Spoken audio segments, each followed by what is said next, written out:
जय हिंद स्टूडेंट्स। आज के इस वीडियो में हम लोग बजट के बारे में कुछ चर्चा करेंगे। बजट की मुख्य विशेषताएं हम लोग देखेंगे। 2022-23 का जो बजट है 1 फरवरी 2022 को माननीय वित्त मंत्री निर्मला सीतारमण जी के द्वारा प्रस्तुत किया गया और ये उनके द्वारा प्रस्तुत किया गया चौथा बजट है और कोरोना काल का देखा जाए तो ये दूसरा बजट। तो कुछ प्रमुख विशेषताएं हैं। इस बजट को अमृतकाल का बजट कहा जा रहा है। अमृतकाल के बजट का मतलब क्या है कि हम लोग आज़ादी के 76वें वर्ष में प्रवेश कर रहे हैं। तो ये जो बजट रखा गया है, बजट एट द रेट 100 या इंडिया एट द रेट 100, अर्थात हम लोग जब स्वतंत्रता प्राप्ति का 100वां वर्ष कंप्लीट कर लेंगे उस समय अंतराल के लिए रखा गया है, अर्थात 25 वर्ष का। यानी कि जो इसको सोचा गया है ये 25 वर्ष के समय अंतराल तक के लिए सोचा गया है, इसके बारे में बात करी गई है। तो कुछ लक्ष्य रखे गए हैं जो कि हमारे 4 पिलर्स हैं जिन पर ये डिपेंड करेगा। वो पिलर्स क्या हैं? जो 4 प्राथमिकताएं हैं: पीएम गतिशक्ति, समावेशी विकास, उत्पादकता संवर्धन, निवेश, उदीयमान अवसर, ऊर्जा संक्रांति और जलवायु परक कार्य और निवेश का वित्त पोषण। तो ये 4 प्राथमिकताएं हैं, 4 पिलर्स हैं इस बजट के। तो जो प्रमुख लक्ष्य रखा गया है वो ये है, विकास एवं समग्र समावेशी कल्याण पर ध्यान दिया जाएगा, ऐसा एक केंद्रीकरण किया गया है। प्रौद्योगिकी जनित विकास, ऊर्जा संक्रांति और जलवायु परक कार्य को प्रोत्साहन दिया जाएगा। निजी निवेश से प्रारंभ होकर बहुतायत सार्वजनिक पूंजी निवेश तक ये चलने वाला एक सदचक्र होगा। तो इस तरीके से ये 3 प्रमुख लक्ष्य हैं जो इन 4 पैरामीटर्स पे, 4 प्राथमिकताओं पर काम करेंगे। अगर हम लोग बात करें अपना, देखें यहाँ पर जीडीपी के बारे में, जीवीए के बारे में देखें तो अर्थव्यवस्था की जो बहाली है वो देश की प्रतिरोधक क्षमता की द्योतक होती है। तो इस ग्राफ के माध्यम से आप लोग देख रहे हैं कि 2019-20 के क्वार्टर में ये लगभग 40 लाख करोड़ को टच करता हुआ गया था, लेकिन तभी 2020-21 के पहले क्वार्टर में पहला लॉकडाउन लग गया, जिसकी वजह से दोनों स्थितियां, यानी कि जीडीपी, ये आपकी ब्लू लाइन दिख रही है और ये जो ऑरेंज कलर की लाइन है ये जीवीए की है, ठीक है। तो ये दोनों में ही काफ़ी क्या हुआ, कमी आई। किस कमी का कारण क्या था? और देखिए कहीं ना कहीं पहुंच के एकदम ये निम्न स्तर पे आ गया था, 25-26 लाख करोड़ के आसपास आ गया था, अगर दोनों की हम बात करें, जीडीपी और जीवीए की। लेकिन इसके बाद, लॉकडाउन के बाद बहुत अच्छा इसने अपने आप को कवर किया है, जीडीपी ने भी और जीवीए ने, और सीधे ये अप किया है। तो ये आप शेप देख रहे होंगे, जो ये शेप है इस तरीके का बनना है, इसी को हम लोग वी शेप की अर्थव्यवस्था कहते हैं। तो वी शेप की इसने अर्थव्यवस्था को पकड़ा और ये देखिए यहाँ तक ये पहुँचा है और लगभग जो लॉकडाउन के पहले की स्थिति थी उसको कवर कर लिया। हालांकि अभी जो 2021-22 का जो पहला क्वार्टर जिसमें सेकंड वेव आई थी तो वहाँ पर थोड़ी कमी आई, लेकिन फिर भी ये कमी औसत की कमी के थोड़ा सा नीचे थी, बस ज़्यादा नीचे नहीं थी, यानी वो मिनिमम इसने क्रॉस नहीं किया था। तो ये जीडीपी और जीवीए का यहाँ पर तुलनात्मक अध्ययन था। अगर भारतीय अर्थव्यवस्था देखें तो एक तरीके से कंटिन्यूस ये बहाली का प्रदर्शन करती है। अगर आप कोविड-19 वैक्सीन जो है उसका कवरेज देख रहे हैं तो ये जो ब्लैक लाइन है वो एडल्ट पॉपुलेशन को जो पहली डोज दी जा चुकी है और ये जो रेड डॉटेड लाइन है ये सेकेंड डोज की है। तो इस समय हमारे पास परसेंटेज के मामले में देखें तो पहली जो डोज है वो 93%, यानी जनवरी 2022 तक 93% जनता को, एडल्ट जो जनता है हमारे पास, जो वैक्सीनेशन के लिए पात्र जनता है, उसको पहली डोज मिल चुकी है और 69.8% को दूसरी डोज दी जा चुकी है। बात कर लेते हैं अगर हम लोग डेफिसिट के ट्रेंड की, तो डेफिसिट अगर हम देखें तो अगर इसकी बात करते हैं, जो ग्रे डॉट लाइन है तो ये इफेक्टिव आरडी है और पीडी है हमारा, ये जो येलो लाइन गई है, और जो एफडी है हमारा, जो फिक्स्ड डिपॉजिट्स, वो हमारा ये ऑरेंज कलर की गई है। तो 2020-21 के बारे में अगर हम लोग बात करें, 2020-21 में यहाँ पे देखिए इसने 10%, 9.2% ऑफ जीडीपी। 2020-21 में 9.2% तक का ट्रेंड रहा है डेफिसिट में, इतना इसने गेन किया था। और 2015-16 से कंपेयर करें तो 3.9 से बढ़कर ये पोजीशन इसकी यहाँ तक पहुँची थी। यद्यपि उसके बाद फिर जो बजट अनुमान है और संशोधित अनुमान है उनको 9.2 रखा गया था पिछले बजट में, लेकिन कोरोना की वजह से, लॉकडाउन की वजह से ये थोड़ा सा नीचे आया। अगर 2021-22 की हम लोग बात करें तो 6.9 पर ये हमारा एफडी पहुंचता है, और 6.4 पर जो अभी बजट हमारा आ रहा है तो वहाँ पर जो इसकी स्थिति पहुँच रही, जो हम लोगों ने एज्यूम किया है 6.4, जबकि एक्चुअल देखा जाए तो 2.8 के आसपास हमारा पीटी पहुँच रहा है। तो ये 2022-23 की स्थिति के लिए ये पूर्वानुमान है, आकलन है। आगे बढ़ते हैं हम लोग। जो क्वार्टरली कैपिटल एक्सपेंडिचर है, तो अगर उसका ट्रेंड हम लोग देखें तो ट्रेंड अगर आप देख रहे हैं तो पूरा जिगजैग ट्रेंड है, लेकिन जो सस्टेंड स्पेंडिंग है, जो सस्टेंड स्पेंडिंग है, उसने जो क्वार्टर है हमारा, जो फर्स्ट क्वार्टर है 2022 का, ठीक है, उसमें काफ़ी ज़्यादा, ये देखिए इसमें इसकी वृद्धि देखिए, इनकी अपेक्षा ये जो लॉकडाउन है, लॉकडाउन में इतना रहा था, और जो फर्स्ट वेव रैंपम था उसमें इतना था, उसका जस्ट डबल है। ठीक है, तो ये जो हमारा क्वार्टरली कैपिटल एक्सपेंडिचर है उसके बारे में ये थोड़ा सा पूर्वानुमान लगाया गया है कि ये जो जो फर्स्ट क्वार्टर था 2022 का, जो अभी कंप्लीट होने को आ रहा है, जब कंप्लीट हो जाएगा तो लगभग पिछले लॉकडाउन के कंपेयर में ये दूना बैठेगा जाके। और इसमें ये हर उसकी, ये देखिए एकदम जिगजैग वे में गया, लेकिन अगर हम यहाँ पे देखना चाहें इकोनॉमिक्स की दृष्टि से तो ये जो रैंप अप है ये लगभग बराबर पहुँच रहा है, जो कि लगभग 140,000 करोड़ के आसपास का है। तो ये हमारी जो सस्टेन कर रही है, स्पेंडिंग जो है वो सस्टेन कर रही है। और एक समय ये करीब 50,000 करोड़ के आसपास पहुंच गया था, लेकिन अब 140,000 करोड़ के आसपास ये पहुंच रहा है। तो काफ़ी इसने इम्प्रूवमेंट यहाँ पर किया है। अगर हम CPIC और WPI इन्फ्लेशन रेट्स को देखें, है ना, जो WPI गैप होता है और कैपिटल परचेज जो गैप्स होते हैं, अगर उनकी हम लोग बात करें तो जो हम लोगों का अक्टूबर तक में है, तो ये जो CPI और WPI का गैप है ये अक्टूबर 2021 में सबसे ज़्यादा माइनस में पहुंच गया था, यानी -10 के रेंज में ये इसने टच किया था। ठीक है, तो ये कैपिटल और वेल्थ का जो गैप होता है तो वो -10 तक पहुंच गया था, जो कि एक स्वस्थ अर्थव्यवस्था को थोड़ा सा नहीं दिखाता है, लेकिन इसे बहुत ही ख़राब भी नहीं कहा जा सकता है। अगर हम EPF सब्सक्राइबर की बात करें, जो प्रोविडेंट फंड में सब्सक्राइबर हुए हैं, तो उनकी बात करें अगर यहाँ पर, तो सितंबर 18 के कंपेयर से अगर नवंबर 21 तक का कंपेयर देखते हैं तो ये रेट 13.9 तक पहुँच जाता है। कितना? 13.9 लाख तक पहुँच जाता है। अगर यहाँ पर देखें तो ये जनवरी में करीब 8.3 लाख था, जनवरी 19 में। तो लॉकडाउन में ये स्थिति एक तरीके से माइनस में पहुंच गई थी। जो EPF सब्सक्राइबर थे वो माइनस में पहुंच गए थे, लेकिन जो सेकेंड वेव है वो पिछले सालों की तुलना में, यानी कि मई 19 की भी अगर बात करें तो उसकी तुलना में भी ज़्यादा था, 5 लाख था। ठीक है, तो ये EPF सब्सक्राइबर की बात हो गई। अगर हम फॉरेन एक्सचेंज रिज़र्व को अपना देखें तो इस समय काफ़ी अच्छी पोजीशन पर हैं हम लोग। जो हम लोगों को फॉरेन एक्सचेंज रिज़र्व पहुंच रहा है वो लगभग 634 के आसपास पहुंच रहा है। ठीक है, 634 US बिलियन डॉलर्स के आसपास ये पहुंच रहा है।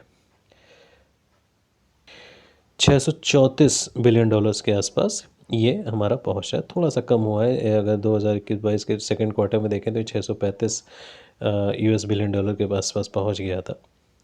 ठीक है, तो लेकिन थोड़ा सा ही कमी आई है इसमें। ओके, चलिए आगे देखते हैं। अब PM गतिशक्ति क्या है, जो अभी 4 पिलर्स की बात हम लोग कर रहे थे, तो PM गतिशक्ति क्या है? 7 इंजन है ना। PM गतिशक्ति जो है वो 7 इंजनों से चलेगी। ये इंजन 7 कौन है हमारे? सड़क है, रेल, एयरपोर्ट, पोर्ट्स, सार्वजनिक परिवहन, जलमार्ग और लॉजिस्टिक अवसंरचना से संचालित होगी। यानी कि ये 7 इंजन हैं इस पीएम गति शक्ति के। एक राष्ट्रीय मास्टर प्लान बना है जिसका उद्देश्य क्या है कि विश्व स्तरीय जो आधुनिक अवसंरचना है और लॉजिस्टिक सहक्रिया है उसको तैयार करना। इसके अलावा जो एक्सप्रेसवेज हैं उसके लिए मास्टर प्लान तैयार किया गया है और 2022-23 में 25,000 किलोमीटर की राष्ट्रीय राजमार्गों का काम पूरा करना ऐसा टारगेटेड रखा गया है। यूनिफाइड लॉजिस्टिक इंटरफेस प्लेटफॉर्म जिसमें जितने भी मोड होते हैं वो ऑपरेटर डाटा विनिमय हो सके, है ना। और यात्रियों की निर्बाध यात्रा के लिए ओपन सोर्स मोबिलिटी स्टैक रखे गए हैं। ट्रिपल पी की तहत 4 मल्टी मॉडल लॉजिस्टिक पार्क की स्थापना करी गई है जिसके लिए 2022-23 में क्या किए जाएंगे, ठेके दिए जाएंगे इसके लिए। आगे चलते हैं, एकीकृत पोस्टल और रेलवे नेटवर्क। इसके लिए काम किया जाएगा जिससे जो पार्सल हैं उनके प्रेषण में थोड़ी सी सुविधाएं हो जाए। वन स्टेशन वन प्रोडक्ट इस योजना को लॉन्च करने का विचार चल रहा है। कवच का क्षेत्र विस्तार हुआ है। नई जनरेशन की 400 वंदे भारत ट्रेन्स, 400 वंदे भारत ट्रेन्स ये नई जनरेशन की चलाई जाएंगी। जो सार्वजनिक शहरी परिवहन है और रेलवे स्टेशन है उनके बीच में मल्टी मोडल संपर्क को स्थापित किया जाएगा। और जो परंपरागत सड़कें हैं, है ना, तो उनके दीर्घकालिक विकल्प के लिए कि यानी लॉन्ग अगर एस्टिमेट हम देख के चलें उसको लॉन्ग टर्म के लिए, तो नेशनल रोपवेज डेवलपमेंट प्लान्स भी बनाए जाएंगे। ठीक है, तो जब नेशनल रोपवेज डेवलपमेंट प्लान बनाए जाएंगे तो जो परंपरागत सड़कें हैं तो इनका उपयोग थोड़ा सा कम हो जाएगा और इनकी आयु बढ़ जाएगी, ऐसा कुछ सोचा गया है। अवसंरचनात्मक परियोजनाओं के लिए क्षमता का निर्माण किया जाएगा। कृषि एवं खाद्य प्रसंस्करण में देख लेते हैं तो गंगा नदी से सटे हुए जो कृषक भूमियाँ हैं, जो खेती की भूमियाँ हैं, वहाँ पर ऐसी कृषि को प्रोत्साहन दिया जाएगा जो रसायन मुक्त हो। एक तरीके से देखा जाए तो जैविक कृषि को थोड़ा सा प्रोत्साहन देना है। इसके अलावा कई उत्पादों के जो फसलों के उपरांत मूल्य संवर्धन है, उपभोग है और उनकी ब्रांडिंग को भी प्रोत्साहन दिया जाएगा। इसके लिए क्या किया जाएगा, ट्रिपल पी। ठीक है, ट्रिपल पी मोड में किसानों को डिजिटल और हाईटेक सेवाएं प्रोवाइड कराई जाएंगी डिफरेंट ऐप्स के माध्यम से, इनाम आदि के माध्यम से। किसानों की सहायता के लिए किसान ड्रोन्स का भी प्रयोग किया जाएगा और कृषि स्टार्टअप्स जो होते हैं उनको वित्त पोषित करने के लिए जो सम्मिश्रित पूंजी है तो एक कोष की स्थापना कराई जाएगी। एक कोष की स्थापना होगी जिसमें जो हमारे स्टेट होते हैं और जो सेंट्रल है दोनों का कंबाइंड उसमें पूंजी होगी, तो इसीलिए उसको सम्मिश्रित पूंजी कहा गया। उससे ये जो ड्रोन्स और ये सारी सुविधाएं हैं ये प्रोवाइड कराई जाएंगी। तो अगर हम लोग यहाँ पे बात करें उत्पादन की तो ध्यान से देखिएगा, ये जो ऑरेंज कलर है 2019-20 का है, जबकि 2021-20 का जो है वो येलो कलर है और 2018-19 2020-21 के डिफरेंट कलर्स हैं। तो अगर हम लाख टन में, यहाँ पे जो है वो लाख टन में दिया हुआ है, तो हम लोगों का जो चावल का उत्पादन है तो 2021-22 में चावल का उत्पादन घट के रह गया है 300 लाख टन के आसपास, जबकि जो 2020-21 का समय था, है ना, जब कोरोना की फर्स्ट वेव थी, उस समय हमारा जो चावल का उत्पादन है वो लगभग 600 लाख टन के आसपास पहुंच गया था। यानी कि गिर के ये लगभग आधा रह गया है इस समय, अगर हम 2021-22 की यानी कि 31 दिसंबर 2021 तक की बात अगर करी जाए, है ना, यानी कि 3 क्वार्टर तक की बात करी जाए तो ये आधा रह गया है। जबकि गेहूं के उत्पादन में बढ़ोतरी हुई है। गेहूं के उत्पादन में क्या हुआ है, ये बढ़ोतरी हुई है और ये लगभग 400 लाख टन से थोड़ा सा ऊपर तक ये पहुंच गया है। जो फूड ग्रेन्स हैं, जो फूड ग्रेन का प्रोडक्शन हुआ वो रिकॉर्ड प्रोडक्शन हुआ है। इसमें अगर देखा जाए तो अगर आप इसको देखिए तो एक तरीके से बढ़ती हुई आपको लाइन पूरी दिखाई पड़ रही होगी यहाँ पर 2014-15 से लेकर, तो ये जितना भी है मिलियन टन्स में है। तो 2020-21 का जो चौथा क्वार्टर है वहाँ तक ये 300 मिलियन टन्स तक ये पहुँच गया है। तो रिकॉर्ड उत्पादन हुआ है हम लोगों की अगर बात करें तो फूड ग्रेन्स में। ओके, जो केन बेतवा लिंक प्रोजेक्ट है इसका क्रियान्वयन किया जाएगा जिसमें 9.1 लाख हेक्टेयर कृषि भूमि, सिंचाई, 62 लाख लोगों के लिए पेयजल और 103 मेगावाट विद्युत उत्पादन का लाभ मिलेगा, है ना। ऐसी करीब 5 परियोजनाएं हैं जो अभी क्रियान्वयन में चल रही हैं। एग्री सेक्टर में अगर हम लोग परसेंटेज वाइज ग्रोथ देखें, है ना, तो 2016 की अपेक्षा जो 2021-22 है उसमें लगभग आधी रह गई है, आधी से थोड़ी सी ज़्यादा। 6.8 से 3.9% का ये जो रेजिलेंट ग्रोथ है एग्री सेक्टर में ये आ गया है 2021-22 में। हालांकि जो अच्छी बात है कि ये सस्टेन कर रहा है, यहाँ पर ये सस्टेन कर रहा है और 2018-19 के मुकाबले ये थोड़ा सा ज़्यादा है, लेकिन फिर भी कम है अगर 2016-17 की अपेक्षा देखा जाए। शिक्षा में क्या किया गया है इस बजट में, तो गुणवत्ता जो प्रद शिक्षा है उसका सार्वभौमिकरण करने की बात करी गई है। 1+1 टीवी चैनल, ठीक है, 1+1 टीवी चैनल कार्यक्रम को चालू करने की बात हुई है, जो उसको लगभग 200 टीवी चैनल्स पे दिखाया जाएगा। इसमें क्या बात रहेगी कि महत्वपूर्ण चिंतन कौशल और प्रेरक शिक्षण परिवेश को बढ़ावा देने के लिए जो आभासी प्रयोगशालाएं और कौशल परक ई प्रयोगशालाएं होती हैं, जो उनको थोड़ा सा बढ़ावा दिया जाएगा और एक डिजिटल विश्वविद्यालय की भी स्थापना करने की बात है, जिसमें वर्ल्ड क्लास की आपको सार्वभौमिक शिक्षा प्रदान कराई जाएगी, ऐसा इनका मानना है, जिसमें डिजिटल टीचरों के माध्यम से उच्च गुणवत्ताप्रद ई विषय वस्तु उपलब्ध कराई जाएगी। थोड़ा ऑनलाइन टीचिंग को की उपयोगिता को देखते हुए इसको थोड़ा सा आगे बढ़ाया गया है। कौशल विकास की बात करें तो ऑनलाइन ट्रेनिंग को बढ़ावा देने के लिए कौशल एवं आजीविका हेतु डिजिटल इकोसिस्टम देश स्टॉक ई पोर्टल, इसका पूरा नाम है देश स्टॉक ई पोर्टल, तो डिजिटल इकोसिस्टम है ना, इसको ये शुरू किया गया है। और ड्रोन एज अ सर्विस के लिए ड्रोन शक्ति की सुविधा के लिए हमारा स्टार्टअप्स को बढ़ावा दिया जाएगा, ऐसा है कौशल विकास के लिए। स्वास्थ्य में देखा जाए तो नेशनल डिजिटल हेल्थ इकोसिस्टम को लागू किया जाएगा, ऐसा बताया गया है। गुणवत्ताप्रद परामर्श के लिए national tele mental health programmes चालू किए जाएंगे। जो इंटीग्रेटेड कार्यक्रम होंगे, मिशन शक्ति, मिशन वात्सल्य, सक्षम आंगनवाड़ी और पोषण 2.0, इनकी शुरुआत होनी है और इसी में 2 लाख आंगनवाड़ियों को सक्षम आंगनवाड़ियों में समुन्नयन इनका कर देना। संख्या याद रखिएगा 2 लाख, ठीक है। तो यहाँ पे देखिए कुछ जो बजट दिया गया है, आउटले है 2022-23 का जो पूर्वानुमान है करोड़ रुपए में, तो सक्षम के लिए सबसे ज़्यादा है 20,263 करोड़ का, जबकि पीएम पोषण के लिए 10,234 करोड़ रुपए, पीएम मिशन के लिए 1472 करोड़ रुपए और मिशन शक्ति के लिए 3184 करोड़ रुपए का प्रावधान किया गया है।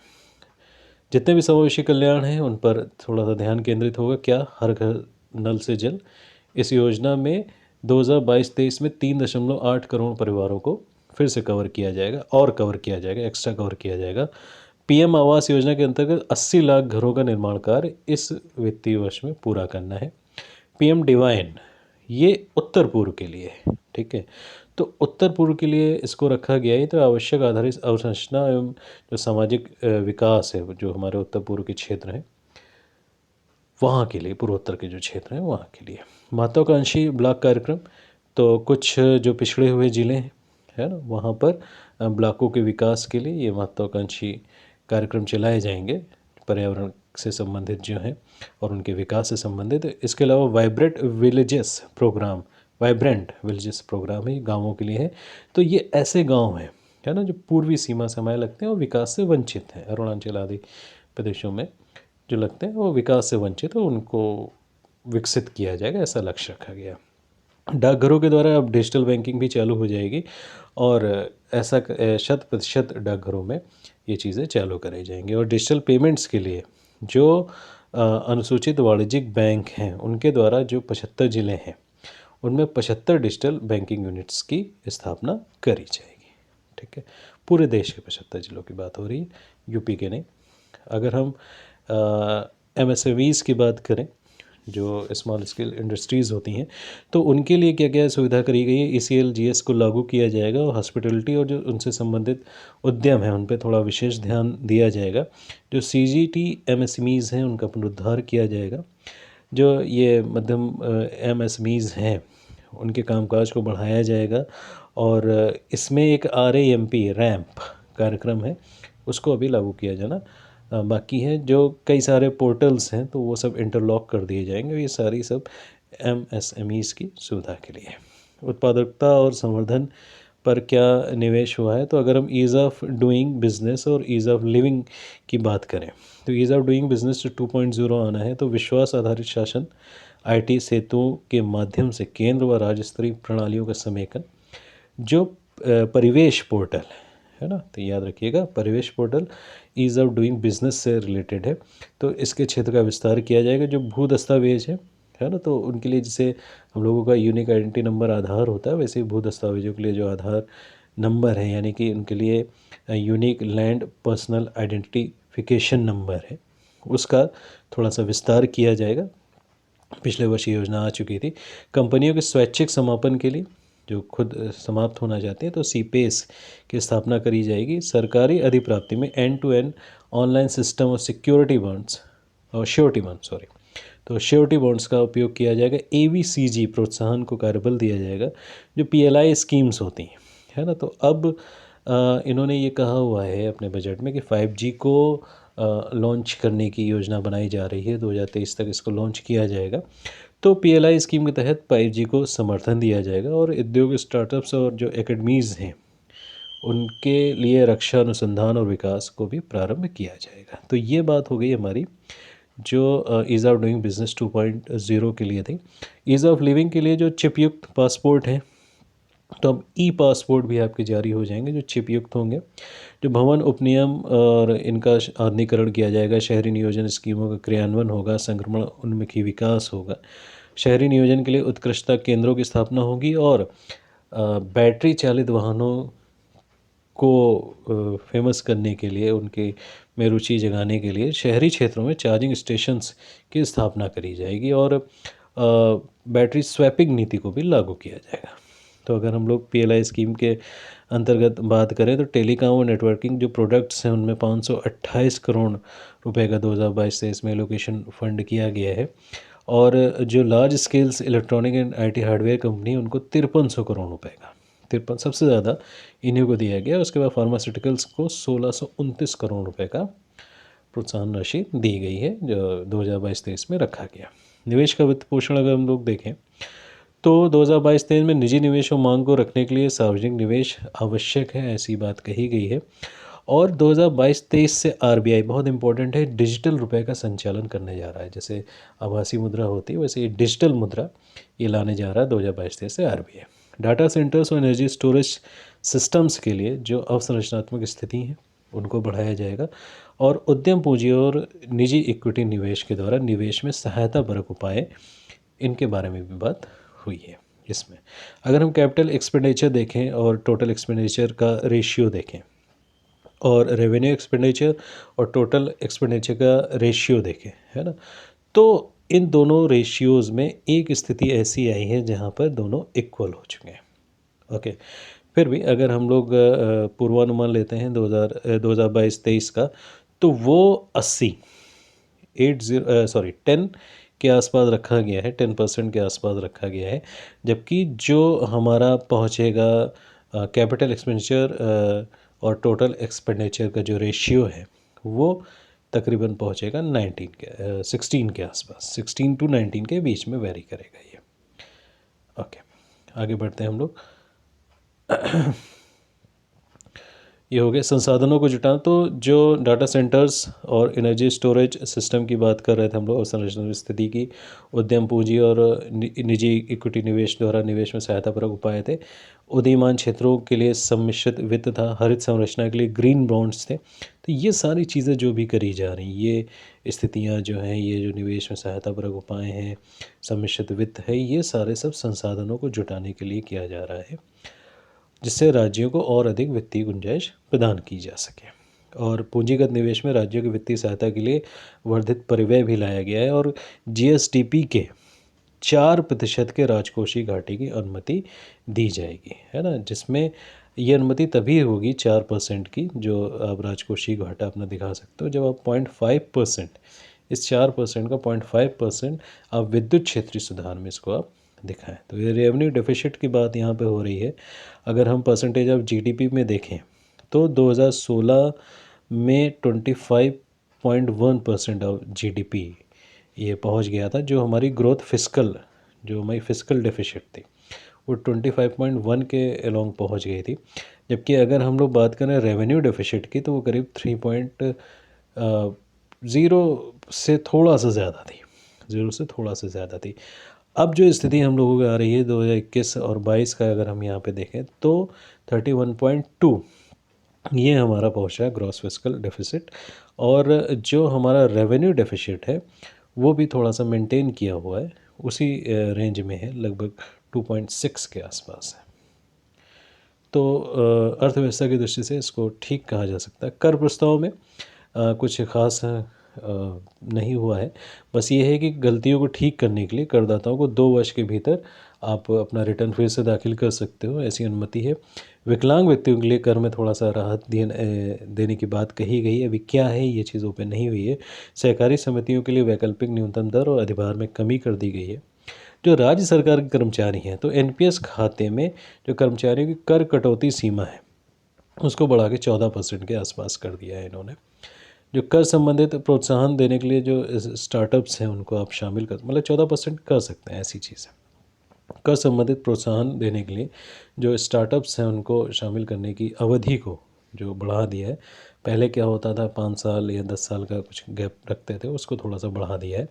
जो आभासी परिसंपत्ति के अंतरण से जो आय है उस पर 30% की दर से आपको टैक्स पे करना पड़ता।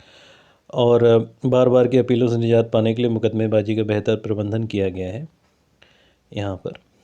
ओके, जीएसटी कलेक्शन की अगर हम लोग बात करें तो काफ़ी जीएसटी कलेक्शन हुआ है। अगर अप्रैल 20 की बात करें जब नेशनल वाइज हमारा लॉकडाउन लगा था तो उस समय जो दर थी वो थोड़ा सा कम हो गई थी, करीब 0.3 लाख करोड़ के आसपास आई थी। लेकिन उसके बाद काफ़ी ये 1.4 लाख करोड़ के आसपास पहुंच गई थी अगर अगस्त 21 में देखें। फिर सेकेंड वेव जो मई जून 21 में आई तो उसमें थोड़ा सा होकर और अब जो है करीब 1.2 लाख करोड़ के आसपास जीएसटी कलेक्शन हो रहा है, जो कि अपने आप में काफ़ी मायने रखता है। जो विशेष आर्थिक जोन है उसमें सीमा शुल्क प्रशासन को पूरी तरह से आईटी द्वारा संचालित किया जाएगा, है ना। पूंजीगत माल और परियोजना आयातों में रियायती दरों को समाप्त कर दिया जाएगा और 7.5% का टैरिफ लगा दिया जाएगा। सीमा शुल्क छूट की समीक्षा और टैरिफ का सरलीकरण होगा। जो घरेलू इलेक्ट्रॉनिक विनिर्माण की सुविधा प्रदान करने के लिए जो ग्रेडेड दर संरचना है तो सीमा शुल्क की दरों में इसीलिए इसमें संशोधन किया जा रहा है कि ये चीज़ें थोड़ी सी सहूलियत वाली हो जाए। भारत में जो भी निर्मित कृषि क्षेत्र के उपस्कर हैं और औजार हैं उन पे जो छूट है उसको थोड़ा युक्तिसंगत बनाई जाएगी। स्टील के कबाड़ पर भी सीमा शुल्क से छूट मिलेगी इनको। जो स्क्रिम्प एक्वाकल्चर है इसके लिए जो इनपुट्स होते हैं उनमें शुल्क में कटौती होगी। जो अनब्लेंडेड ईंधन है उन पर आपका अतिरिक्त विचलन उत्पाद शुल्क लगाया जाएगा, जो अनब्लेंडेड ईंधन होते हैं उनके ऊपर। रुपया देख लें तो रुपया कहाँ से आता है हम लोगों के पास, इस वर्ष कहाँ से आया है।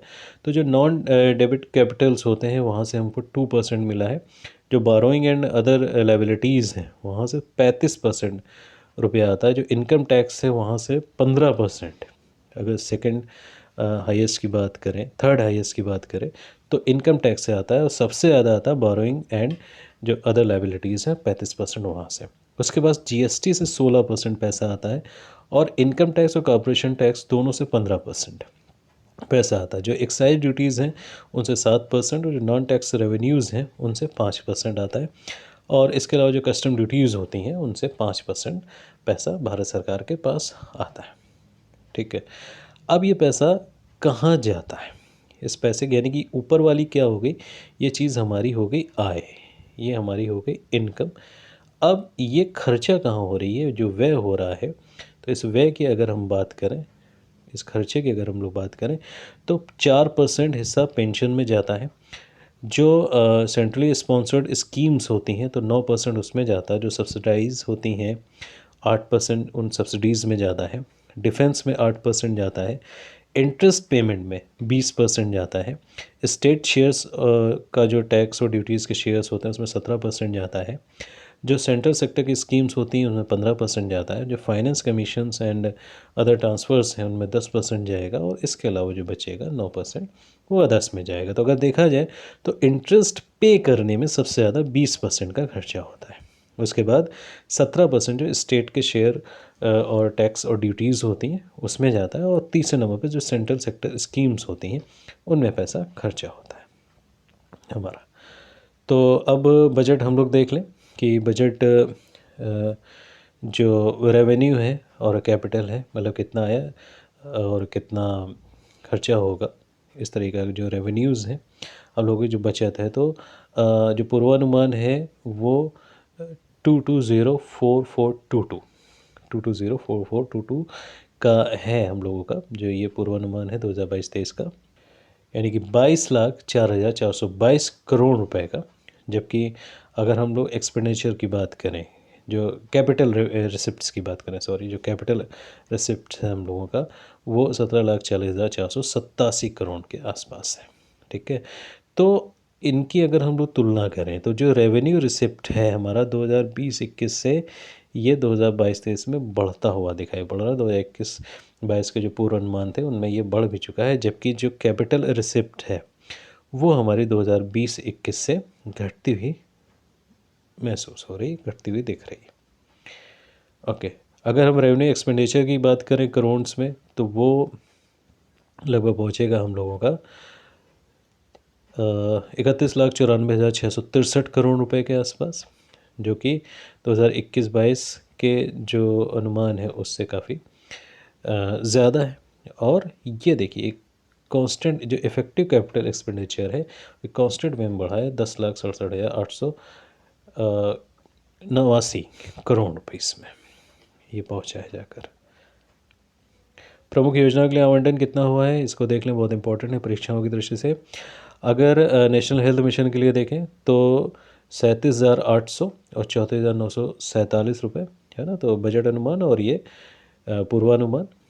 अगर जल जीवन मिशन के लिए देखें तो जो बीई है हमारा वो 60,000 करोड़ और 45,011 करोड़ जो पूर्वानुमान रेवेन्यू स्प्लिट यहाँ पर रहेगा हम लोगों का। यहाँ पे देखिए जो बीई और आरई है मैं उसको एक्सप्लेन कर दूँ। जो बीई होगा हमारा वो बजट एस्टिमेट होगा, ठीक है, जिसे हम लोग बजट अनुमान कहते हैं। और आरई जो होगा वो हमारा रेवेन्यू सॉरी रिवाइज्ड एस्टिमेट होगा, जिसे हम लोग संशोधित अनुमान कहते हैं।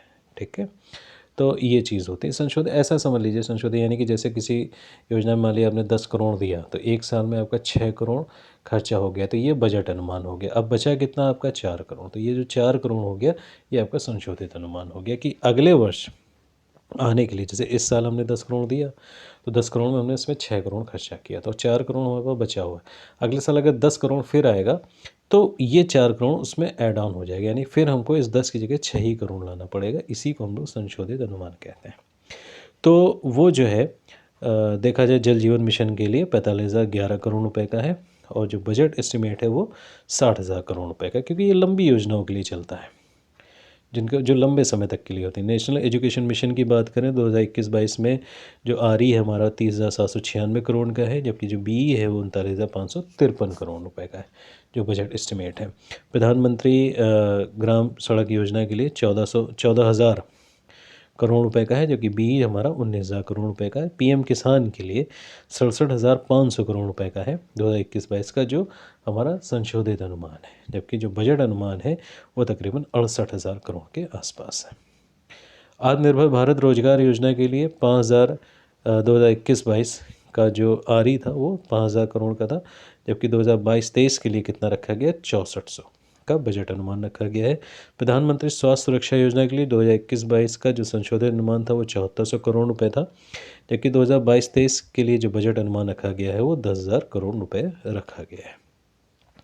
मंत्रालयवार आवंटन देख लें तो मिनिस्ट्री ऑफ कम्युनिकेशन को 1,05,406.82 करोड़ रुपए, 1,07,715.38 करोड़ रुपए ministry of chemical and fertilisers को, 1,32,513.62 करोड़ रुपए ministry of agriculture and farmer welfares को, 1,38,203.63 करोड़ रुपए मिनिस्ट्री ऑफ रूरल डेवलपमेंट को, 1,40,000 मिनिस्ट्री ऑफ रेलवेज़ को, 1,00,000 मिनिस्ट्री ऑफ होम अफेयर्स को, 1,85,776। तो सबसे ज़्यादा अगर देखा जाए तो मिनिस्ट्री ऑफ होम अफेयर्स को 1,50,000 नहीं, अभी नहीं, अभी आगे भी है। सबसे ज़्यादा पिछले उसमें रोड ट्रांसपोर्ट्स को दिया गया था, है ना, लेकिन अब के रोड ट्रांसपोर्ट्स को दिया गया है 1,99,107.71 करोड़ रुपए। देखिए minister of consumer affair foods and public distribution इसको दिया गया है 2,17,684.46 करोड़ रुपए। सबसे जो देखने वाली बात है, इंटरेस्टिंग बात है कि मिनिस्ट्री ऑफ डिफेंस को इस वर्ष सबसे ज़्यादा 5,25,166.15 करोड़ रुपए का आवंटन किया गया है, जो अब तक का सबसे बड़ा आवंटन है। तो फ्रेंड्स, ये कुछ प्रमुख विशेषताएं थी हमारे बजट की। इसका पूरा डिटेल और पूरा एनालिसिस लेके एक एक फैक्ट्स जो परीक्षा की दृष्टि से इम्पोर्टेंट रहेंगे, हम लोग अपने नेक्स्ट वीडियो में लाएंगे। स्वस्थ रहिए, प्रसन्न रहिए। नमस्कार।